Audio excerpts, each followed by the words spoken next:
I'm going to do my own version of concrete poured countertops.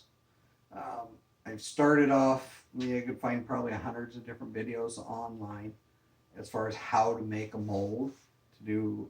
So just I basically took a piece of melamine, cut 2-inch rips, fastened them down with 2.5-inch screws. Went along. Want to make sure that you put some tape over the top of your screw heads. Make sure that when you go to do your concrete pour, you're not getting concrete down in your screw heads, and they can be removed later on.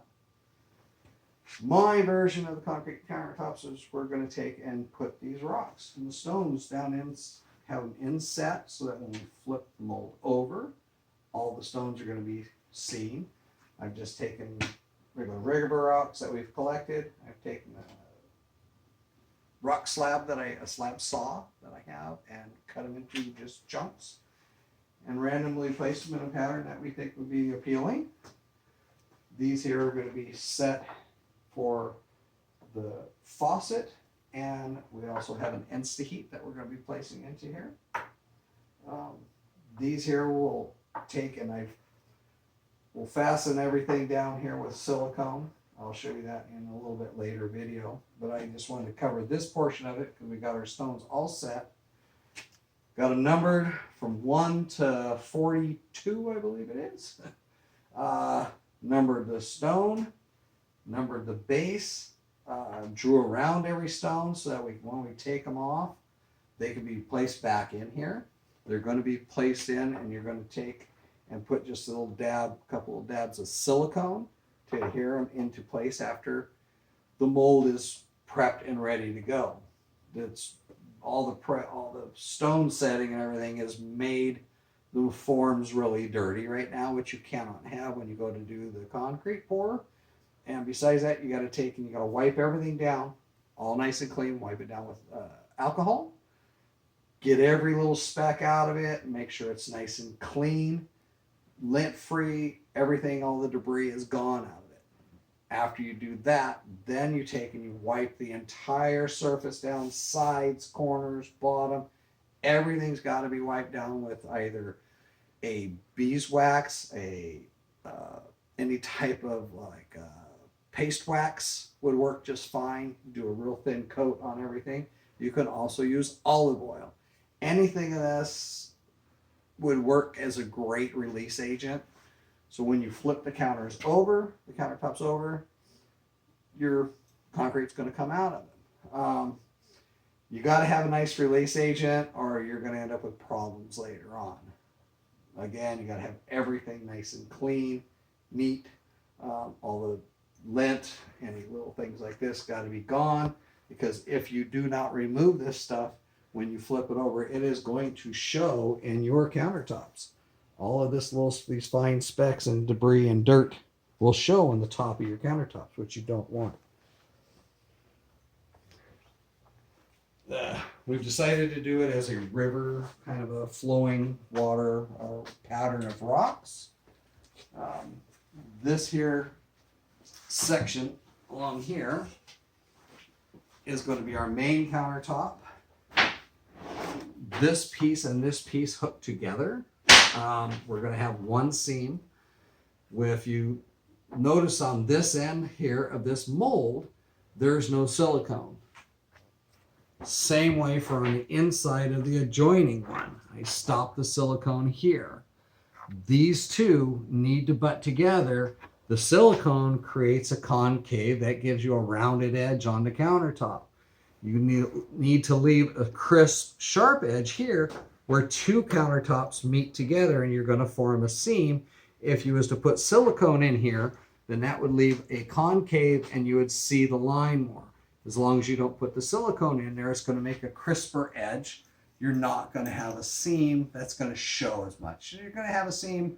You can't avoid having a seam, but it's going to be the smallest line possible. This area right here is going to be for, we have a really nice stainless steel farm sink that's going to drop in. It's going to be an undermount, so this countertop will actually sit on top of it.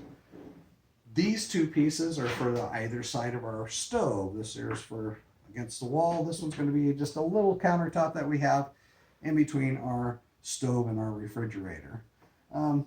Didn't want as many rocks, just a few scattered in through there. I think it'd be a really nice touch. Another thing that I need to mention too that will help in your prep, before we got started on laying it out and doing the forms, this here is a template that you take lath and you lay this out on your countertops. This here is the form that the countertop makes. It follows the contour, and you see the little break down there, and that's where the break of the sink is going to be. If you take it, just put lath along the back wall, lath along the front edge that you're going to put it, and then use these and just hot glue together. Then you can bring them in, and I'm not going to show it in because I don't want to mess up my rocks. But that's how you make the forms of your countertop match the back contour of your wall. And that one there's for that guy over there. This one here's for this one here. You do a separate one for each one so that your countertops, got that upside down, so that it fits down in there nice and perfect. You know, it helps a lot when you're laying out your forms, so that you make sure that most every house in America, I've never seen a countertop that has the back edge of the countertop nice and straight like the front edge would be. Your wall does one of these things. It never is completely square to a piece of countertop.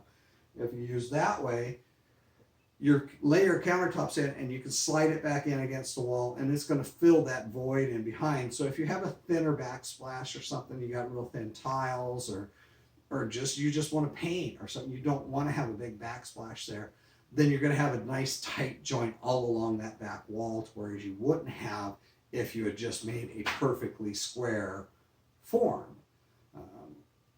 Front edge here, perfectly square.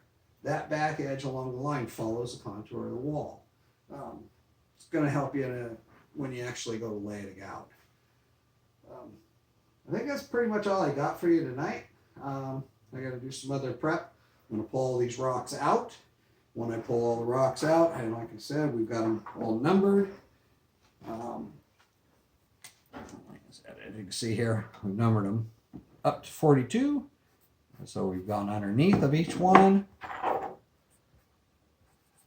and put the number right where that rock is going to go. So that when we take them all out of here, we go to put them back in. What we got here? 39. I couldn't read it at first. Some of the light in here makes it real hard to read on some of these. 37, 36, and this one's 38. Okay, so then when we go to put them back in, I can pile these up and make a big old pile. It ain't going to matter as long as I grab the rocks, put them back in the same spot where they're going to go. Silicone them into place after they're all clean. And then that keeps these from shifting and moving around when you go to pour the concrete in. Just having a little dab of silicone just keeps them from moving around. And then you do a light slurry when the first layer that you put in is a real light slurry, which I'm going to show you later on when I go to mix. That we're just going to put a really thin, light coat down so that it flows down in and underneath of all these little cracks and gaps and little divots that you have in every rock. Stones are a natural material, so you got to kind of work with the shapes and contours that you've got. So it's the easiest way is to do it as a thin coating. So like I said, for now, I'm going to leave it be, and then I'll come back to you when I got the rest of this prepped out and ready to go.